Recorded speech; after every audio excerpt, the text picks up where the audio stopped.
Paramahansa Parivrajacharya Satarashita Shri Srimad His Divine Grace A.C. Bhaktivedanta Goswami Maharaj Srila Prabhupada Ki Jai Srila Prabhupada Ki Jai His Divine Grace Srila Prabhupada Ki Jai Ananta Koti Vaishnava Vrinda Ki Jai Namacharya Srila Haridas Thakur Ki Jai Prem Shri Gaho Shri Krishna Chaitanya Prabhu Nityananda Shri Advaita Gadadhar Shri Vasadi Gaur Bhakta Vrinda Ki Jai Shri Shri Radha Krishna Gopa Gopinath Shama Kund Radha Kund Giri Govardhan Ki Jai Shri Vrindavan Dham Ki Jai Shri Mayapur Navadvip Dham Ki Jai Shri Jagannath Puri Dham Ki Jai Shri Jagannath Swami Baladev Subhadra Ki Jai Gaur Premanandi Tulsi Maharani Ki Jai Bhakti Devi Ki Jai Vrindavan Nanda Maharaj Ki Jai Gaur Premanandi. All glories to the assembled devotees. All glories to the assembled devotees. All glories to the assembled devotees. All glories to Shri Shri Guru Gauranga. All glories to the Guru Prabhupada. Hari Bol.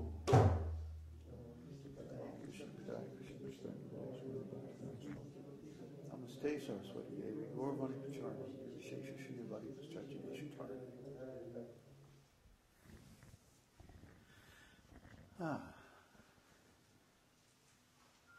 Hare Krishna.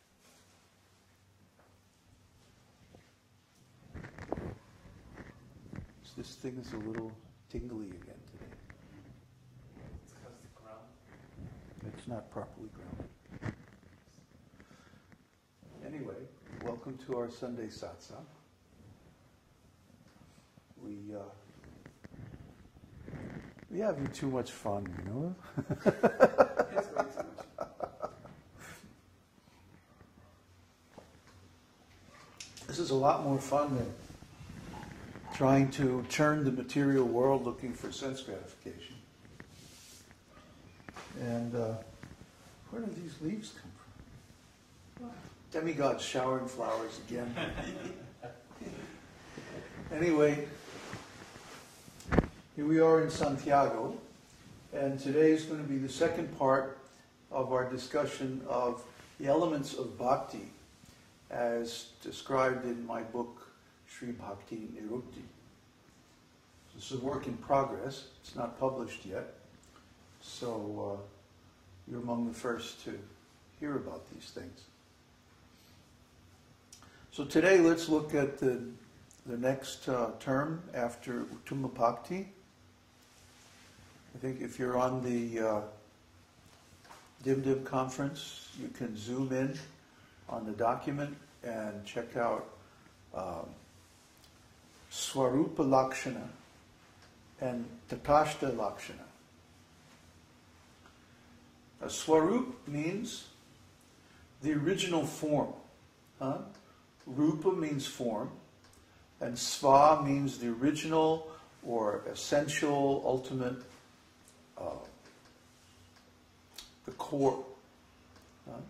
So the core or the essential or intrinsic characteristics of something are called the svarūpa-lakṣaṇa. Lakṣana means qualities, or the ontological categories to which a thing belongs.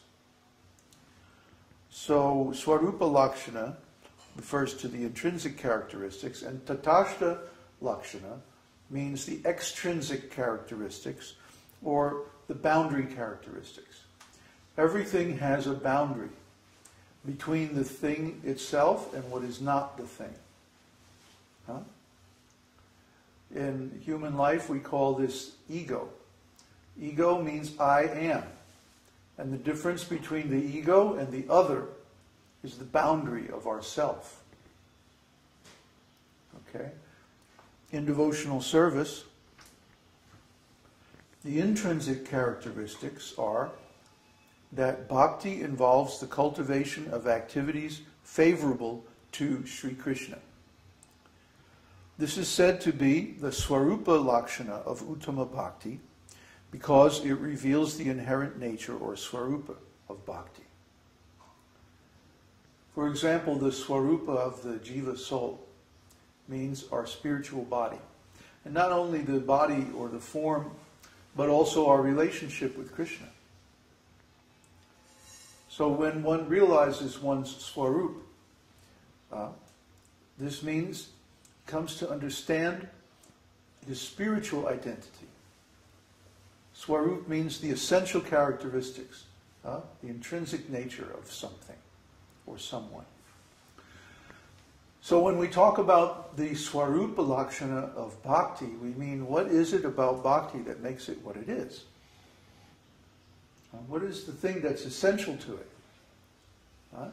And the thing that makes it essential, we were discussing this the other night, is the intention to please Krishna. The intention to please Krishna. And just like we gave two examples. When Krishna was at the wrestling arena of King Kamsa, there was the wrestlers, Chanura and Mushtika. They were pounding on Krishna, trying to kill him. And Krishna was enjoying this in the mood of chivalry, fighting. He was enjoying this pounding. But was what the wrestlers were doing, was that devotional service? Was that bhakti? No. Why? Because their intention was to kill Krishna. Their boss, Ravana, had ordered them, you kill Krishna, don't let Krishna near me. You stop him. So they were trying to stop Krishna, but Krishna easily defeated them. So even though Krishna was enjoying the mood of fighting, blocking and punching and like that, we rather do not consider the actions of these wrestlers devotional service, because the intent was to kill Krishna, not to please Krishna. Krishna enjoyed it anyway, but that's Krishna, he's the supreme enjoyer, so he's like that. Then another example is Mother Yashoda was cooking milk for Krishna. She was making milk sweets. You have to boil the milk for a long time. And she was breastfeeding Krishna, and the milk boiled over on the stove. Very easy to do, especially if you have a wood stove. It's hard to regulate the heat exactly. So Mother Yashoda put baby Krishna down and went over to the stove to take care of the milk. And Krishna became very angry, began to cry and scream. And then later on he did so much mischief because he was in an angry mood. He wasn't pleased at all. So was that devotional service? Was that bhakti? Yes. Because Mother Yashoda's intention was to please Krishna by making him milk sweets. See? She had no ill will towards Krishna by putting him down and going to the stove. There was no intention to do anything but please Krishna. So even though Krishna wasn't pleased, still it was devotional service, because the intent was there. Now that doesn't mean that we can do any nonsense. And if we intend to please Krishna with it, that will be devotional service. No.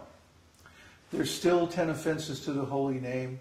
There's still so many offenses in deity worship, offenses to the devotees, and so on. We have to avoid those. But our intention has to be to please Krishna with every activity. That's Uttama Bhakti. When we are engaged in devotional service, even on the level of karma yoga, which is just taking our worldly activities that we're going to do anyway for the maintenance of the body, and doing them for Krishna instead of for ourselves. Still, this can be considered Uttama Bhakti if our intention is purely to please Krishna. See? Arjuna, for example, was a great warrior, great fighter. He could fight with 10,000 men simultaneously, or more.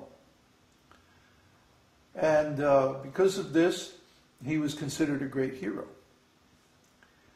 But He wasn't fighting for himself. He didn't care about this. You see, ultimately, Arjuna is a gopi. See?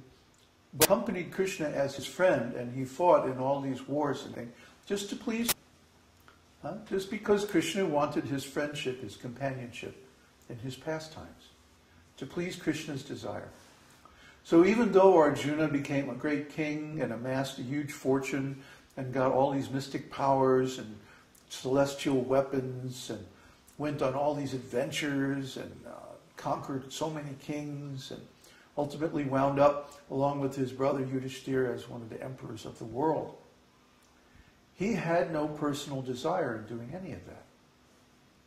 This may be hard to understand from the point of